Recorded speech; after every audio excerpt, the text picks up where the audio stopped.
I'm against the common advice that people give these days about saving money is the way to make money, because it's not, obviously. But I I found what I think is a very good way to live this sort of saving money lifestyle in terms of like how to effectively spend money.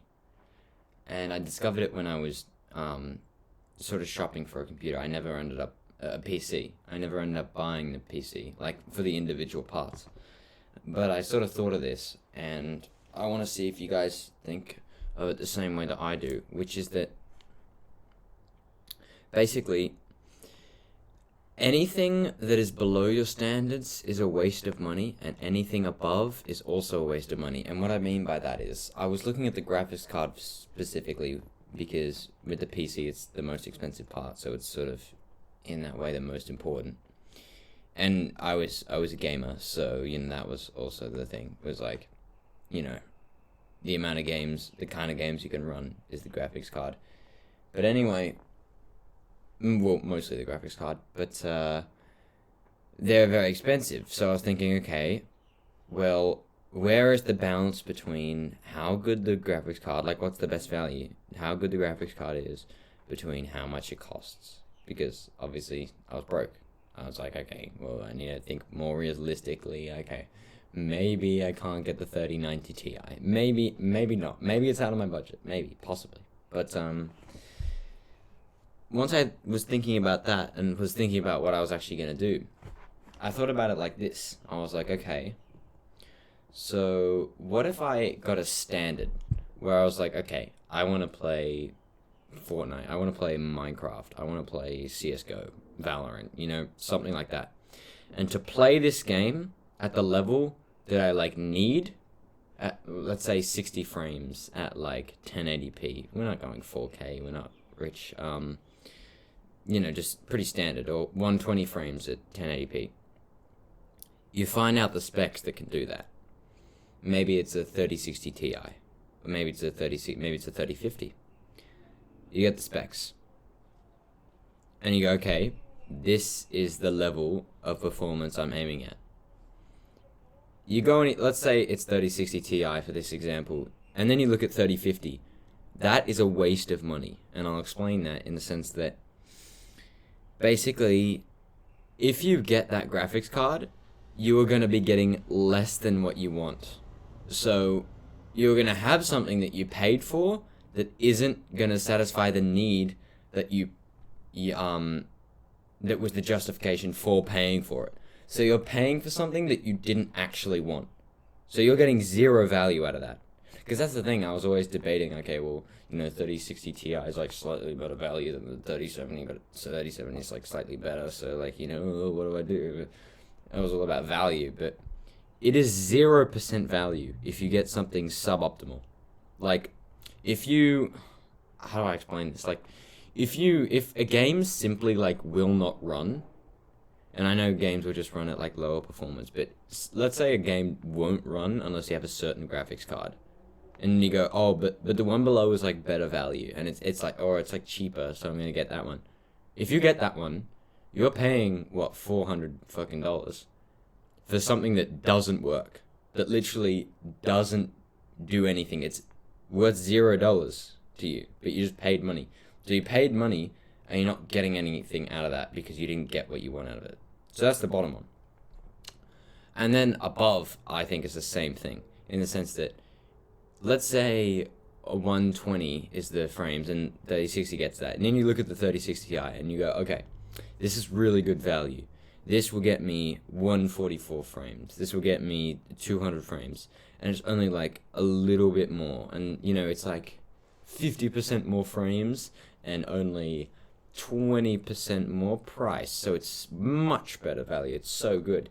But this is the thing, is that if you only need 120 frames, and there's something that will get you that, getting anything above that is a waste of money. You're literally getting zero value out of that. So you're paying the same, you're paying for the same thing, because they're both fulfilling the need that you have. You set a need, they're both fulfilling it, but one of them costs a certain amount, and one of them costs only 20% more. That's still more. You're still paying money for something that you don't need. And of course, that was the whole cutoff. Was just like, okay, well, maybe I won't get a 3090 Ti. It's kind of unrealistic. Maybe, possibly.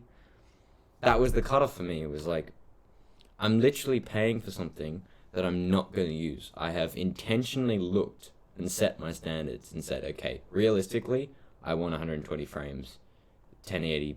Maybe you want more than that. Maybe you want 4K at 256 frames. No one knows. Maybe you really do want that, and if so, go for it. And that's your standard. Anything above that, you're not getting anything from that. And that's what I mean, is like, especially because it's frames, and, the human eye, pretty much like 60 frames, people can tell the difference between 30 frames and 60 frames, and obviously anything below 30 you can tell. But like 60 frames to 120, you can see it. But like, considering it's double the frames, it's visually it's not that different, considering it's double the frames. And then above 120, you pretty much like don't know. Like, your human brain is like, I don't know how to say it, but literally the game is processing faster than your dumbass caveman brain is. And so if you're like, oh, I could have 120 frames, I mean, that's my standard, but I could have 200 frames. The visual difference between 120 and 200 is like nothing, bro. Trust me. Like, literally, look up any. Well, you can't really look up a video because they're not in 120 frames. You can probably find something on the internet that's in 120 frames. Like, I'm sure there are websites or something where you can compare them, but like, trust me, there's like no visual difference for the human eye, like for the viewer, between like 120 and 200. Or rather, there's a little bit of difference, but it's so negligible, and especially human standards, man. It's like, once you have, if you go from like 30 to 240, or, you go from like a low number to a high number, you go, oh, wow, this is so much better. But eventually, you wake up every day, you play that game at 240, and by the way, I don't recommend playing games, and that's going to be a video I'm about to make, but, you see this 240 frames, and you go, this is so cool, because you just went from 30 to 240, but then every day following that, you go from 240 to 240, so your brain's not excited. Your brain goes, yeah, no, it's good, but it's standard. So, there's also that, right? It's like, eventually you'll get used to 120 frames in that same way. And that's why, people that are used to 120 frames, even if they had like a 30 frame or less computer, and then they suddenly got 120 frames, they might go to a friend's house after having that 120 frames computer for like, I don't know, 6 months, 3 months. It doesn't take that long. And then they'll go there and be like, oh, this is so slow. Even though that was their normal for like probably 3 months. Like, it'll be worse than when they originally did it. And it's because their standards is high. It's like every day they're going from 30 to 30 to 30 to 30 in the time that they had it. But suddenly, when they go to your house or, some friend's house and play on their computer or well, I don't know, or they use a console that's like old and has low frames, they're going from 120 to 30, and they're going, this is much slower than I'm used to. But anyway, standards is a whole other thing. But yeah, basically, I think this would be useful in the money thing, which is that, basically, you gotta set your standard first. You gotta say, okay, I'm looking for a product that does A, B, C. Like in Lego. Like, when I'm looking for a Lego product, I'm generally thinking, okay, I want it to be from something I like, and it has to be above, it has to take me above a certain amount of time, or it has to be above a certain amount of pieces, generally 3,000 and 4,000, as you can see. I have like a lot of like, there it is. Oh, you can't actually see it, but basically, nope. That's Ninjago City Gardens. The one that was just there, that you only saw the side, that's Assembly Square. The one that is back there, you can just see the front there, actually. That's Hogwarts Castle. and just you can search that up to see what it actually looks like. But oh, there's the box up there actually, there. But yeah, they're big fucking sets, and that's all I buy anymore. Like, you know, I have like some boxes next to me that's just full of random Lego that I have just unbuilt because I go, this is not worth having. But though these like big buildings, I think are super cool, and I'm really glad I have them. But from now on, when I buy Lego, it's only big sets. And so that would be my standard. It's like, okay, it has to be above 4,000. And, you know, Lego is sort of different for the above one, because it's not like, well, if it's like 4,001, then it's above your standards and you're paying for nothing. I mean, it's not really like that, because, you know, Lego sets are sort of unique, whereas graphics cards, it's pretty much like the graphics that, you know, it's just the measurement of graphics that you have. It's not like one of them will make your screen rainbow and one of them will make it grayscale, and one of them like you build it in a different way, and it has, I mean, there's the more fans and stuff, but I mean, that's all just marketing. But like, yeah, if I was getting anything, and I mean, this is a good example for Lego, because the other thing I've decided is that I'm not going to buy anything that won't go straight up. I'm not going to display it, because, you know, if I'm just going to build it and go, okay, this is cool, what do I do with it? Like, where do I put it? Then it's got no use to me, and I've just wasted money.